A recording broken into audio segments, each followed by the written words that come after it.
আসসালামু আলাইকুম। হিন্দু ভাই ও বোনেদেরকে জানাই নমস্কার। অন্য অন্য ধর্মের জাতি ভাই ও বোনেদেরকে জানাই আদাব।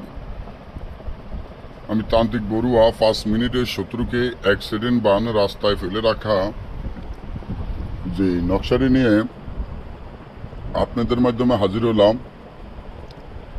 যার মাধ্যমে আপনি আপনার শত্রুকে শিক্ষা দিতে পারবেন। আপনাদের যাদের শত্রু আছে, শত্রু জ্বালায় আর টিকতে না পারেন, শত্রু দিনের পর দিন আপনার উপরে অন্যায় অত্যাচার বা নির্যাতন করে,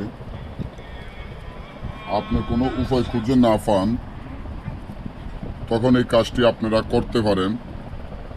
যখন শত্রু বেশি বেড়ে যায়, শত্রু জ্বালায় আর টিকতে না পারেন, দিনের পর দিন আপনার উপরে অন্যায় অত্যাচার বা জুলুম করে, তখন রাস্তায় অ্যাক্সিডেন্ট বান মারার জন্য একটা পুতুল বানাবেন। পুতুল বানায় পুতুলের বুক বরাবর তাবিজটি গেড়ে দিয়ে পুতুলটি এক কোপে গেড়ে কেটে ফেলবেন। কেটে ফেলে দুই পুতুল দুইটা পুরাতন কবরে গেড়ে দিবেন। তবে তাবিজটি লিখতে হবে সাপের রক্ত, সিলের রক্ত একত্র করে কাফনের কাপড়ে।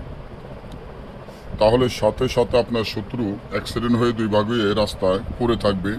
তবে হারাম কাজগুলো করবেন না, ছোটোখাটো এই বিষয় নিয়ে কাজগুলো করবেন না। আমার অনুমতি নিয়ে, চালানি মন্ত্র নিয়ে কাজ করবেন, আসনের খরচ দিয়ে। না হলে আপনারা এই ধরনের কাজগুলো করলে কাজগুলো সফলতা হবে না, কারণ আসন খরচ দিতে হবে। কাজগুলো গ্যারান্টি সহকারে যদি করতে চান এবং আমার অনুমতি নিয়ে আমার কাছ থেকে জাগৃত মন্ত্র নিয়ে কাজ করবেন। তো সবাই ভালো থাকবেন। আমি যে কোনো কাজের জন্য, যে কোনো সমস্যার জন্য স্ক্রিনে দেওয়া নম্বরে যোগাযোগ করবেন। আমাদের এই হোয়াটসঅ্যাপ। সবাই ভালো থাকবেন, ধন্যবাদ।